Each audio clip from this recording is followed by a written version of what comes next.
Je m'excuse, je vais vous choquer. Oui, le Club de Rome. Et donc Tesla, qui est un génie, oui, le Serbe, a inventé une voiture qui a fait 600 km avec un moteur quantique.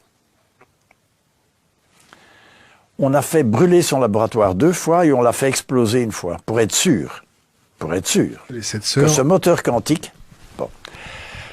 Il y a des ingénieurs qui ont fait tourner ce moteur quantique, ils sont tous morts dans un accident d'avion, de voiture, ou bien une intoxication alimentaire. Oh là, t'es complotiste en plus.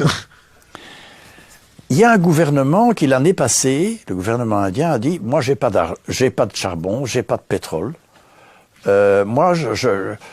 Donc, il a demandé à M. Tewari, qui est une toute grande famille d'ingénieurs de l'Inde, de développer une moteur quantique.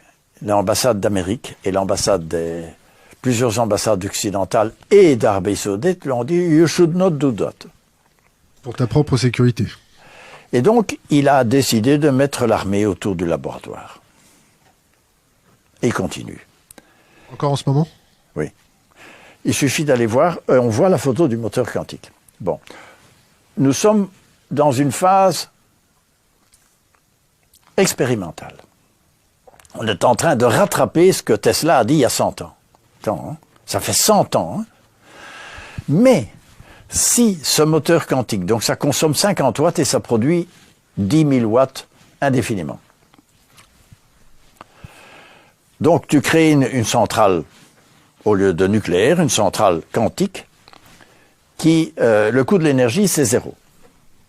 Bon, ça fonctionne avec le champ de Planck, je ne vous passe les détails. Mais, ce qui est en train de se passer, c'est que ça fout en l'air le programme politique des Russes, des Saoudiens, des Américains, de tout le monde. Parce que toutes les guerres sont autour de tubes de pétrole, pipes. Tu supprimes tout ça et tu mets l'énergie gratuite. Et libre. Et libre. Dans une société immature de transformants.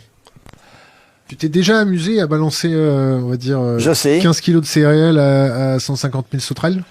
Alors, je dis ceci, c'est que nous sommes devant une société, je dis qu'il y a à peu près 15 chantiers de cet acabit-là qui vont mettre 30 ans à évoluer. Tu ne vas pas arrêter le moteur quantique. Parce que moi, je sais que Tesla avait parfaitement compris. Et donc, on va le retrouver. On va le faire fonctionner, malgré tout le monde. Et ça va faire péter tous nos schémas géopolitiques bêtes et méchants. La trilatérale, tu comprends? C'est la plaque tectonique. La trilatérale contrôle très bien la vieille plaque tectonique. La nouvelle... Ils savent contrôler la chute des arbres, mais ils ne savent pas contrôler la pousse des arbres, c'est ça? Non, ils ne voient pas la nouvelle plaque tectonique. Tu vois, la plaque tectonique industrielle va entrer en dessous de l'autre. Ils ne la voient pas, la nouvelle. Ils ne la voient pas. Ils ne savent pas la contrôler, ils ne la voient pas. Donc ils sont très forts dans le contrôle du vieux, mais ils ne voient pas le nouveau. Donc c'est juste le contraire de vous. Vous voyez le nouveau, et vous sentez le contrôle des vieux. Mais la bonne nouvelle, c'est qu'ils ne parviennent pas à contrôler le nouveau. Ils ne savent pas. Tu ne sais pas contrôler un réseau. Ça travaille en réseau. Ils savent pas contrôler le réseau. Bon, on pourra revenir sur cette notion-là. Je voudrais qu'on revienne sur l'épuisement des ressources. On va admettre que Tesla avait raison. Oui, c'est une hypothèse de travail. Qu'il y a dans les coffres énormément de solutions énergétiques. Il y a un bouquin sur Tesla qu'il faut lire absolument. Qui est? C'est Teodorani. Alors, Teodorani est un génie qui est professeur à l'Università di Bologna, mal vu, parce que fou. C'est un surdoué. Et donc, son bouquin sur Tesla et sur David Bohm, c'est génial. Absolument génial. Il explique tout ce que Tesla avait compris. Bon.